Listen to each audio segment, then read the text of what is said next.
Au-dessus des puissances,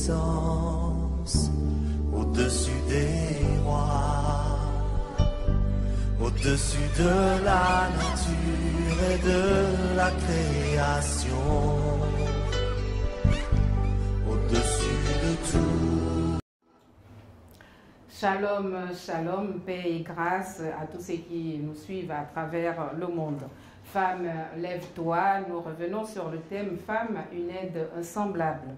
Et comme référence biblique, le livre de Genèse, donc le premier livre de la Bible au chapitre 2, à partir du verset 18. Cette référence nous aidera donc à comprendre le mystère de la création de la femme. Pour ce débat, deux invités, d'ailleurs qui ne sont plus à présenter, elles sont toutes des femmes pasteurs, donc maman Perrine Makouba et Marie Pomme. Bonjour les mamans. Bonjour. Au commencement, Dieu créa l'homme. La femme aussi apparemment était en l'homme, hein les mamans? Oui, on peut dire que Dieu a créé l'homme. Quand Dieu a créé l'homme, la femme était déjà en l'homme. Parce que Dieu amène les animaux vers l'homme pour qu'il leur donne le nom et tout. Mais l'homme se sent toujours seul, il ne trouve pas d'aide semblable. Il ne trouve pas de compagne vraiment qui puisse l'aider, le soutenir ou combler sa vie. Et Dieu va voir ce besoin, Dieu va endormir l'homme et Dieu va sortir de l'homme la côte pour créer la femme. Donc nous voyons que la femme a été créée à partir de la côte de l'homme. Donc la femme était déjà en l'homme. C'est pourquoi aujourd'hui, l'homme sans la femme n'est rien. La femme également sans l'homme n'est rien parce que l'un est dans l'autre. Bon, disons que la femme est dans l'homme et que les deux sont faits pour vivre ensemble. Donc la femme était déjà dans l'homme en fait quand Dieu créait l'homme. Maman Paul, vous avez le même avis? Oui, je voudrais tout simplement dire que nous ne devons pas oublier qui est Dieu et qui nous sommes. Dans Genèse 2, verset 18, la parole de Dieu déclare que qu'il n'est pas bon que l'homme soit seul. Donc le Seigneur a fait un constat et a créé la femme. Donc le Seigneur a créé la femme pour être une aide semblable à l'homme. Je reviens sur la question en fait, parce que on dit Dieu a créé l'homme et la femme, alors que la Bible est claire. C'est d'abord l'homme qui a été créé avant la femme. Bon, c'est la précision que je voudrais avoir de la bouche des pasteurs, pour mieux comprendre. La parole de Dieu nous dit dans le livre de la Genèse que c'est d'abord l'homme qui a été créé avant la femme. La femme est venue parce que en fait l'homme se cherchait. Il ne voyait pas de personne qui lui soit semblable, avec qui parler quand il revient des champs, après une dure journée de travail. Il n'avait pas une personne avec qui parler, une personne qui pouvait l'accompagner, le soutenir, l'aider dans certaines tâches. Par exemple, quand il va cultiver le champ et quand il revient, il n'y a personne qui peut lui faire à manger et autres, et il se sentait seul. Et Dieu a vu ses vides et ses besoins en l'homme, et Dieu l'a endormi.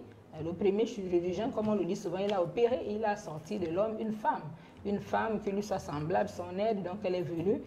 C'est d'abord l'homme qui a été créé avant la femme. Maman, comment on peut symboliser la solitude de l'homme, puisque vous nous parlez du verset 18 au chapitre 2. Oui, puisque le Créateur nous dit qu'il n'est pas bon que l'homme soit seul. Donc, il y avait un problème de solitude au départ. Oui, c'est pour cela qu'il a créé la femme, afin qu'elle soit sa compagne, qu'elle soit son aide, qu'elle soit son appui. Et aujourd'hui, à quoi elle peut se comparer? Cette solitude, elle se manifeste à travers quoi aujourd'hui? Parce qu'on peut toujours ramener l'histoire de la création, notre quotidien aujourd'hui. Comment on peut symboliser la solitude autrefois? Aujourd'hui, elle se manifeste comment? Qu'est-ce qui peut justifier la présence d'une femme à côté d'un homme aujourd'hui?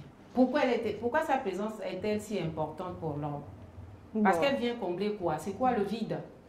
En fait, déjà, le vide, quand on parle d'abord de combler l'homme ici, là, il s'agit d'abord sur le plan émotionnel, sur le plan sentimental, s'il faut le dire. C'est d'abord sur le plan de cet équilibre qui est d'abord spirituel, psychologique, moral et autres.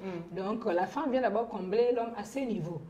C'est vrai qu'elle va aussi le combler dans d'autres domaines tels qu'au niveau de la maison, les tâches ménagères, faire à manger, s'occuper de la maison et par la suite le combler en lui donnant des enfants. Donc en faisant en sorte qu'ils se reproduisent, la femme vient donc jouer tous ces rôles. Et nous allons nous rendre compte que sans vraiment l'apport de la femme ou bien sans la présence de la femme, c'est quand même difficile pour l'homme. C'est quand même difficile pour l'homme, cette solitude-là. Et on peut le voir encore aujourd'hui dans la société.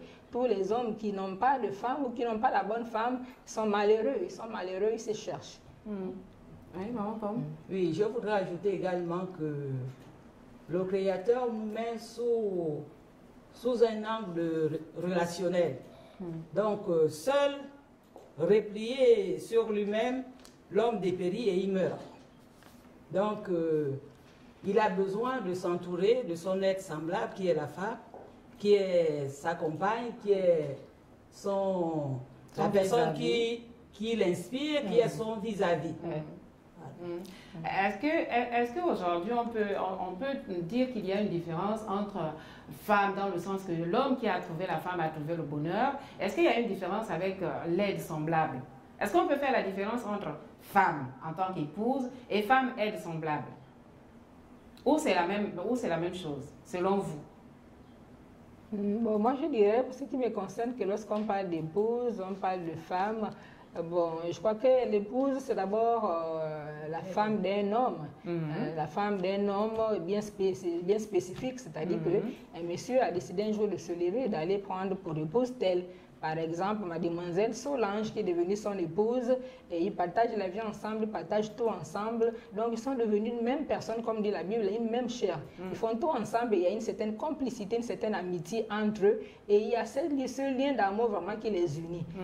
Vraiment qui les unit. Et lorsqu'on parle de femme, la femme, ça peut être un terme qui désigne un peu une personne humaine, de façon humaine, féminine, une personne féminine, de façon générale. C'est-à-dire que la femme n'est pas forcément épouse. La femme peut être une simple dame qu'on peut retrouver au niveau de l'administration qui apporte sa contribution à un patron, qu'on peut retrouver à un établissement qui apporte sa contribution à l'établissement, qu'on peut retrouver au marché en train de vendre, qu'on peut retrouver dans une épicerie. Donc, à tous les niveaux, c'est-à-dire que la femme est cet être féminin. De façon générale, on peut le dire. Mais lorsqu'on parle d'épouse, déjà, on voit le foyer, on voit la maison et on voit que cette personne est derrière un homme. La femme peut se révéler être semblable, même au sein de la famille. Oui, même au sein de la famille, parce que dans la famille, nous avons des êtres mâles. Un être mâle, nous avons des hommes, nous avons des femmes. Donc, même si ce n'est pas dans le cadre d'un couple ou d'un foyer, Dieu, lorsqu'il a créé l'humanité, lorsqu'il a créé l'homme, lorsqu'il a créé la femme, il les a dotés des fonctions différentes. Et c'est ainsi que lorsque ces fonctions ne sont pas réunies, parce que dans le mot hébreu Ezer, on a l'aide qui veut dire, par exemple, la moitié, le côté. Donc, un côté qui veut dire la moitié. Donc, que ce soit dans une famille, que ce soit dans une entreprise, lorsque les deux côtés ne sont pas rattachés, il y a des manquements. L'homme n'est pas épanoui. La femme aussi ne peut pas être épanouie. Donc, il faut une relation entre l'homme et la femme. Ici, cette relation ne peut pas seulement être dans le foyer, elle peut également s'étendre au niveau, par exemple, de la famille, dans la maison, avec vos enfants, par exemple, au niveau de l'entreprise. Vous avez des employés hommes, vous avez des employés femmes, donc cette relation également doit se retrouver en ces lieux-là. La femme, je voulais ajouter, pour dire que oui, lorsqu'on parle de la femme aide semblable aussi, aujourd'hui on voit les femmes qui sont dans le gouvernement, aujourd'hui on voit les femmes chefs d'entreprise, les femmes députées. À ce niveau, elles jouent aussi un certain rôle d'aide, parce qu'elle apporte sa contribution à l'édifice qui est bâti. Donc par son intelligence, par ses capacités, sa présence. Donc la femme à tous les niveaux est importante parce qu'elle est vraiment une aide. Elle n'est pas seulement une aide derrière son mari, mais elle est une aide dans la société de façon générale. Elle l'aide au niveau de la sphère là où elle agit, comme le disait Maman Pomme, peut-être au niveau de l'entreprise, ou bien, comme je le disais, il y a au niveau du gouvernement un établissement, quel que soit le lieu où la femme se trouve, en tout cas, elle est une aide précieuse. Parce que sans son concours, sans son apport, les choses sont quand même difficiles. Et nous le voyons même dans le développement des nations. Sans l'apport des femmes, les économies se développent difficilement. Aujourd'hui, lorsqu'on parle de développement durable, on a besoin de l'apport de la femme. On ne peut pas aujourd'hui parler de durable, quels que soient les mécanismes qu'on mettra en place, s'il n'y a pas la contribution de la femme. Mais ça, je ne connais pas bien la Bible, mais je crois que c'est ce qui a été fait au commencement, parce que l'homme a été établi dans le jardin, mais comme il travaillait seul, il avait la responsabilité de cultiver. La femme est arrivée comme partenaire, comme aide, comme acteur, pouvant l'aider à développer, à cultiver le jardin. Est-ce qu'aujourd'hui, dans l'administration, selon vous, l'apport de la femme est mieux considéré? Est mieux évalué? Peut-être un peu sous-évalué. On dira que l'apport de la femme est quand même sous-évalué. C'est vrai qu'aujourd'hui, il y a des programmes mis en place, qui essaient de valoriser la femme de son rôle, sa personne et son rôle, mais je crois que ce n'est pas encore arrivé à son plein essor, je ne sais pas s'il faut le dire ainsi. Voilà, donc il y a des programmes qui sont aujourd'hui en train d'être mis en place pour valoriser la femme et son rôle, mais je crois que le rôle de la femme n'est pas entièrement valorisé. Est-ce que Maman Perrine, est-ce que ce n'est pas parce que la femme elle-même ne veut pas aider le gouvernement à valoriser son apport?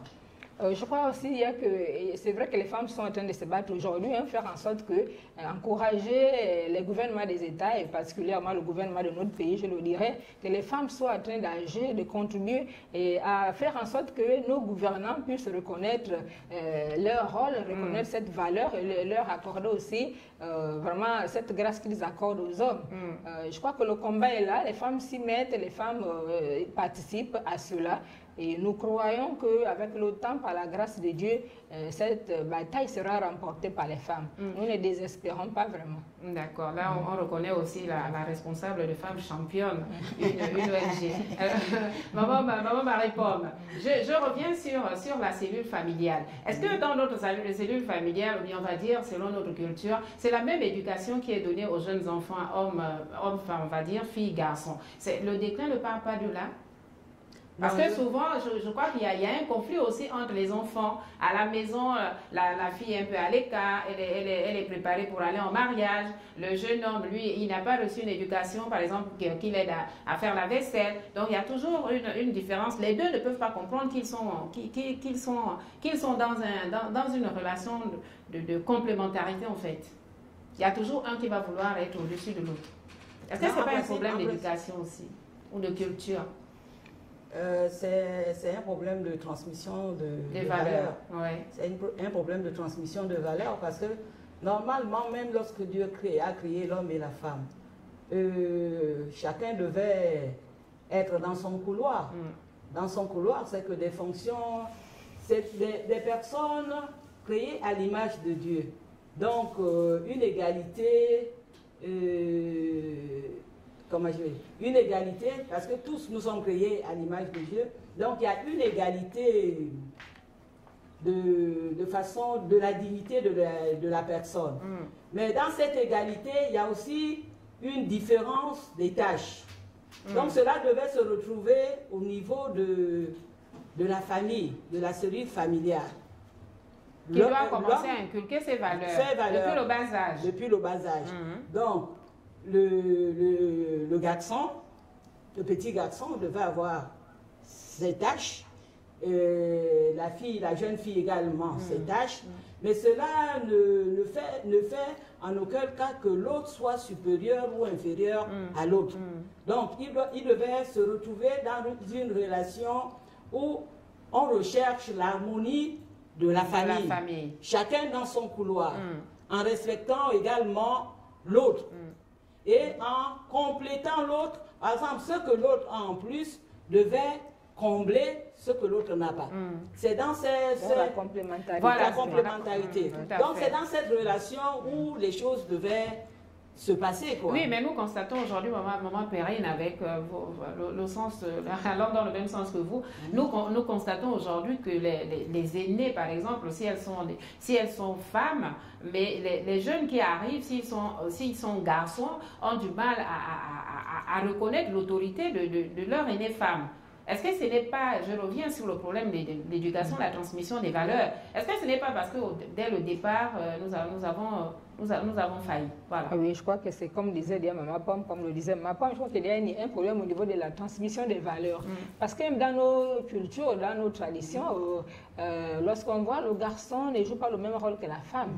Parfois, on interdit même à l'homme de rentrer à la cuisine, de pouvoir donner un coup de main à ses sœurs ou bien à sa maman. Dans certaines cultures, il est totalement interdit aux hommes de faire des tâches ménagères. Mais dans certaines, maintenant avec l'évolution, aujourd'hui, on voit des familles qui forment à la fois les filles comme les hommes à faire les mêmes tâches parce qu'on ne sait jamais. Pour des enfants, par exemple, qui vont continuer leurs études à l'extérieur. Si les mamans ne les ont pas appris à préparer, à faire le ménage, à nettoyer leur chambre, c'est parfois difficile. Donc aujourd'hui, certaines familles avec l'évolution forment les femmes, mais les hommes au même titre que les femmes. Donc on leur apprend certaines valeurs, mais derrière, comme le disait ma pomme, un problème au niveau de la transmission des valeurs qui veut que l'homme soit toujours au-dessus à tous les niveaux. Même si la femme est l'aînée de la famille. Et parfois, elle est appelée à jouer ce rôle de mère. Elle conseille, elle encadre, elle entoure. Mais souvent, parfois, c'est mal vu par les hommes. Les hommes pensent que non, elle veut prendre l'autorité, elle veut prendre le dessus. Mais lorsque la femme est l'aînée, la femme peut jouer son rôle de chef simplement parce qu'elle veut entourer, manifester l'amour d'une mère, orienter, conseiller dans le bon sens. Donc, vraiment, elle a une très bonne influence, un très bon rôle à jouer. Mais généralement, parfois, dans certaines familles, c'est vu d'un mauvais œil.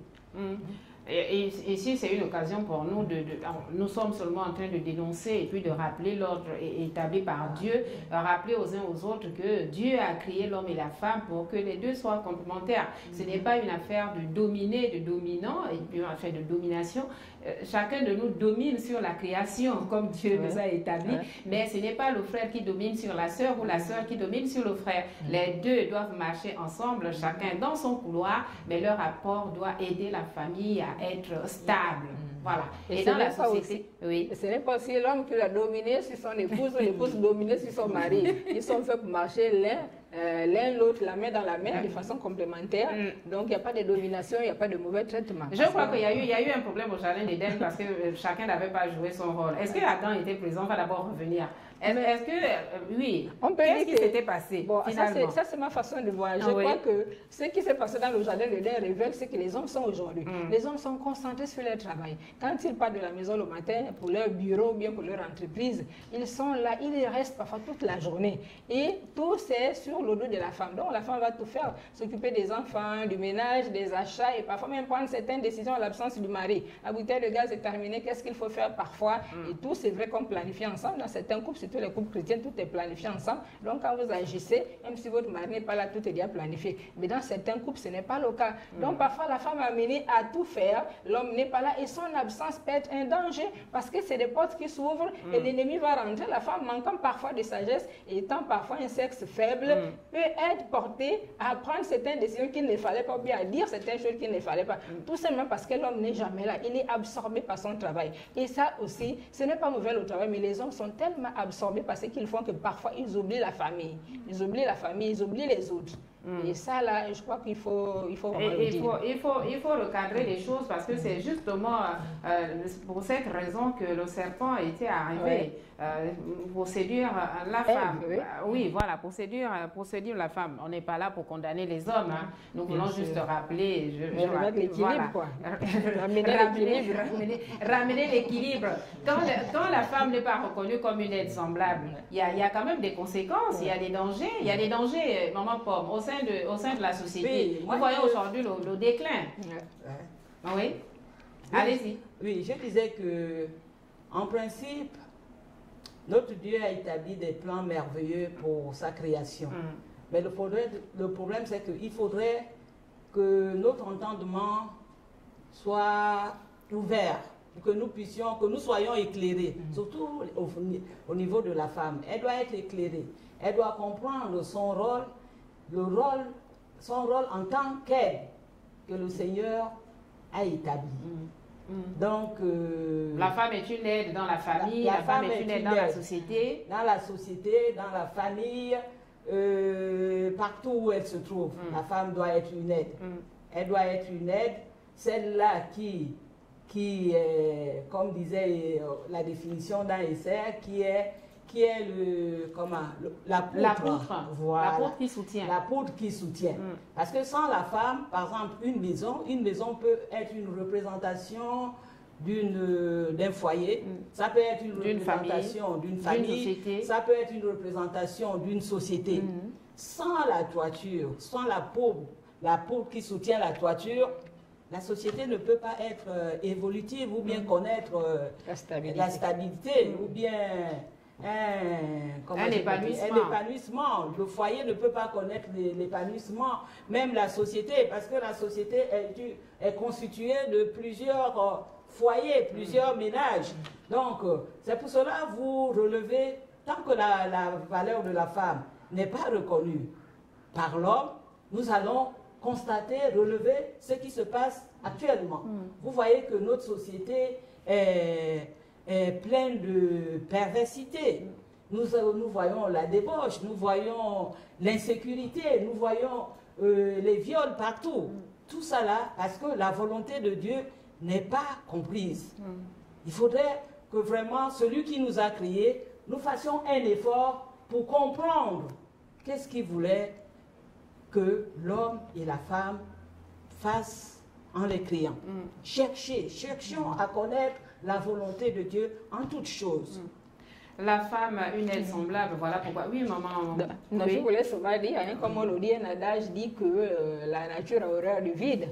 Donc, si le serpent est venu prendre la place de Ève, c'était parce que simplement Ève n'était pas là. Les deux, normalement, devaient coopérer. Si le serpent est venu prendre la place d'Adam, c'est parce que simplement Adam n'était pas là, Ève était seule. Donc, c'est pour dire aux frères, aux hommes aujourd'hui que quand vous n'êtes pas à votre place, le serpent peut arriver. Donc, il est important d'avoir des activités, mais de penser aussi à la famille, à son épouse, des enfants. Donc, d'organiser les choses de telle sorte que la famille ait sa place. Parce que si la famille est négligée, vous ne pouvez même pas réussir dans ce que vous faites. Par exemple, ceux qui sont dans les ministères, si au foyer, il y a problème, vous n'êtes pas stable, vous n'avez pas la paix, vous ne pouvez même pas réussir dans ce que vous faites. Or, pour réussir dans ce que l'homme fait, il faut que les choses soient recadrées de telle sorte que la famille ait sa place. Donc, la place de la famille est vraiment essentielle pour Dieu. Pour qu'un homme se développe, qu'il soit vraiment équilibré, il doit vraiment accorder à sa femme, à ses enfants, cette place que Dieu lui avait donnée dès le départ. Donc, c'est tout, c'est ce qui fait vraiment la réussite. C'est vraiment, on peut dire, le socle, la base qui permet la réussite de l'homme. La stabilité, la bonne santé pour l'homme, c'est la famille. Mais quand la famille est négligée, l'homme ne peut pas aller loin. Il ne se sentira pas bien et il ne pourra pas aller loin. Mais la famille peut être désorganisée si la bonne dame aussi ne comprend pas son rôle, le rôle exact. Quand on parle d'aide semblable, on ne parle pas d'une autorité démesurée. C'est ça justement. Ben oui. C'est ce que je voulais relever par rapport à la thématique du jardin, du péché Adam et Ève dans le jardin d'Éden. Dans le jardin. Mais est-ce que je me pose souvent, ça c'est moi, je me pose souvent la question de savoir si, parce que la patience quand même c'est un fruit de l'esprit, c'est un fruit de l'esprit. La femme n'était pas, Ève n'était pas obligée de répondre systématiquement aux questions du serpent. Elle pouvait en elle-même se dire que non, il y a une autorité dans la maison, je peux attendre que l'autorité vienne et qu'il me donne la direction à suivre. Bon. Donc, on peut dire que la responsabilité est partagée. Oui, la responsabilité est partagée, la responsabilité de la femme. Parce qu'il y a des foyers où vous trouvez que la femme porte, comme on dit vulgairement, le pantalon, la culotte. L'homme n'a plus rien à dire, mais non, la femme doit quand même savoir que dans la maison, il y a une autorité. Maman, ce n'est pas pour vous interrompre, c'est aussi pour comprendre pourquoi la femme porte-t-elle la culotte ou le pantalon. Est-ce que ce n'est pas un problème de discipline aussi? Parce que quand on regarde la création, Dieu lui-même a sorti la femme de l'homme. Est-ce que ce n'est pas à l'homme de discipliner son épouse ou bien de discipliner cette aide-là pour qu'elle ne puisse pas souvent s'agiter quand il y a une décision à prendre, même à son absence? Est-ce que ce n'est pas parce que l'homme... C'est pas l'homme. L'homme ne doit pas discipliner la femme.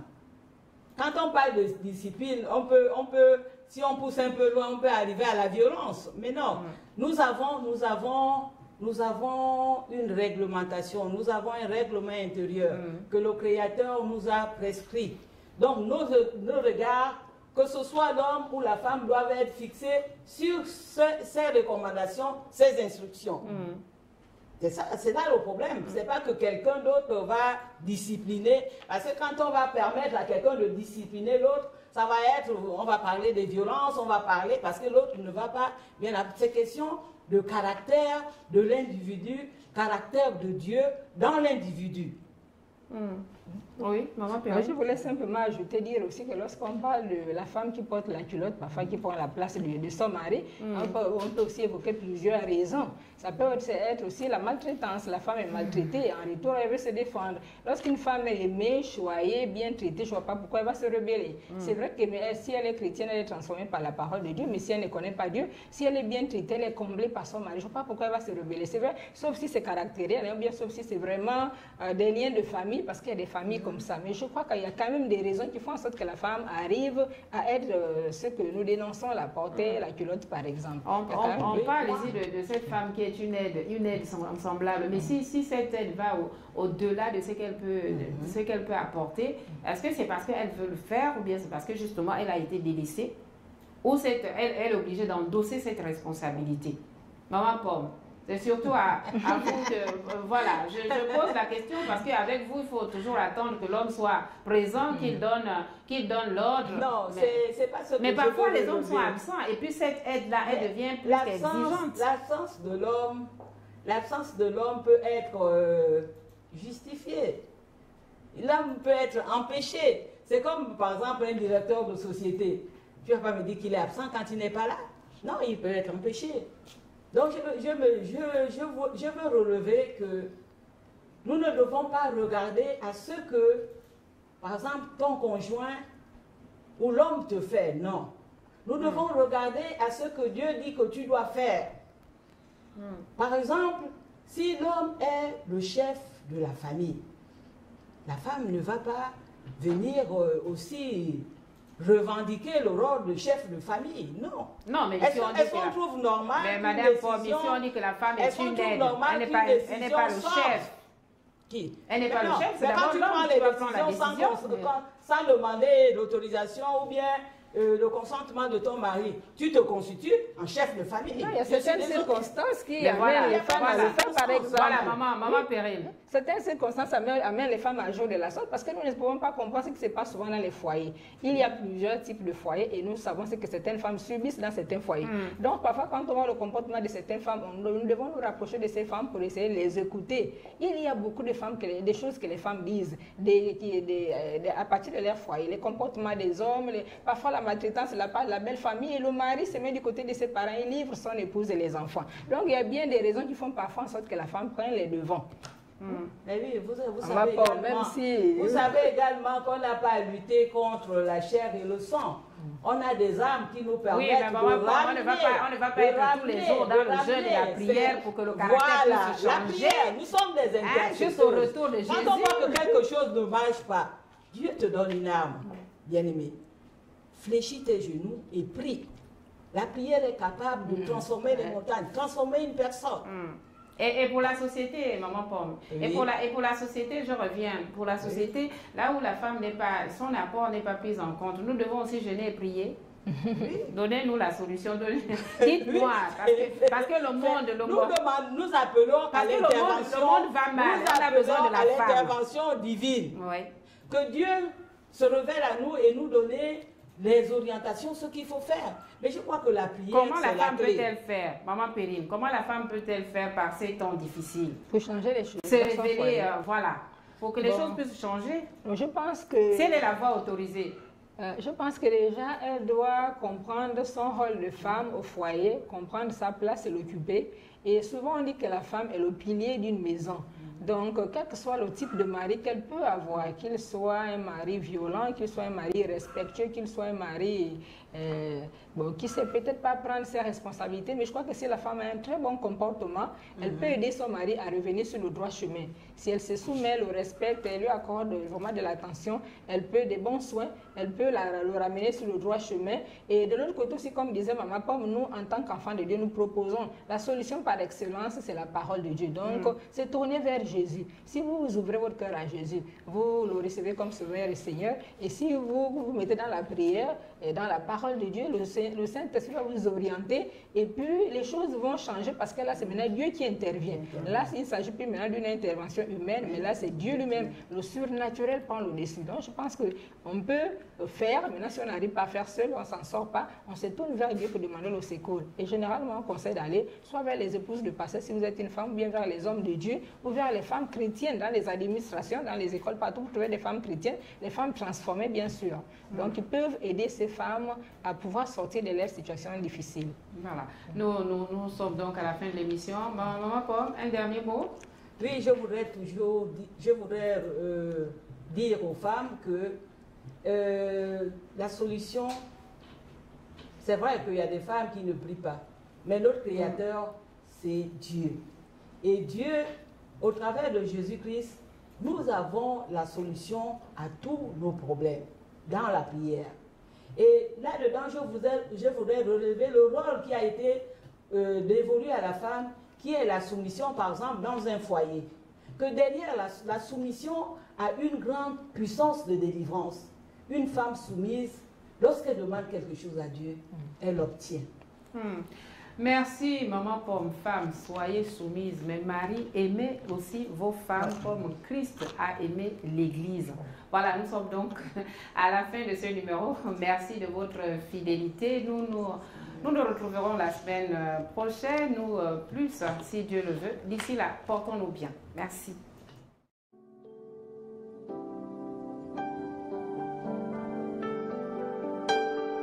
Au-dessus des puissances, au-dessus des rois, au-dessus de la nature et de la création,